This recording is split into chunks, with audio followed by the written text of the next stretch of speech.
Après presque 30 ans de guerre civile qui vient de prendre fin, une large part de la population angolaise imaginait pouvoir finalement avoir accès à un logement confortable et abordable. Ces dernières années, le gouvernement angolais a dépensé plusieurs milliards de dollars dans des projets d'habitation. Celui de Kilamba Kiachi est le plus grand de ces projets.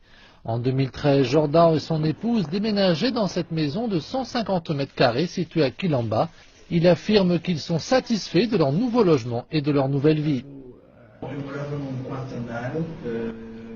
Ici, les conditions de vie sont bien meilleures que dans mon ancienne maison. En effet, les bâtiments sont neufs et la vie est très organisée. C'est une ville ouverte avec de nombreuses ceintures de verdure. Jordan et 85 000 autres personnes habitent ici.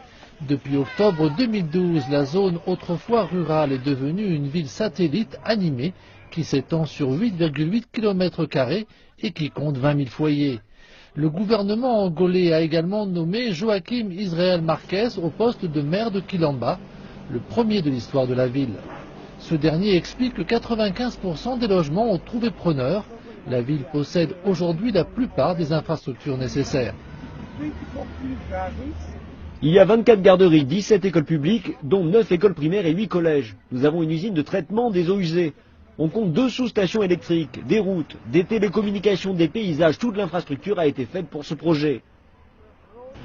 Zhu Boshwe, directeur général délégué de City Construction, affirme que le plus grand projet immobilier du continent africain a pu être terminé dans les temps grâce à l'approche de son équipe. Il a baptisé cette approche le modèle de flottille combinée. Dans nos flottilles combinées, différentes entreprises avec différentes forces s'unissent pour perfectionner leurs talents. Par exemple, City Construction est chargée de toute l'organisation commerciale, tandis que nos entreprises de construction bâtissent l'ensemble des maisons. Les entreprises de transport ont acheminé plus de 4 millions de tonnes de matériaux locaux de construction. Pour ce projet, nous avons développé un modèle commercial novateur. En 2014, City Construction a également financé une école professionnelle de Kilamba. Celle-ci permet la formation gratuite des jeunes pauvres de la ville dont l'âge se situe entre 16 et 24 ans.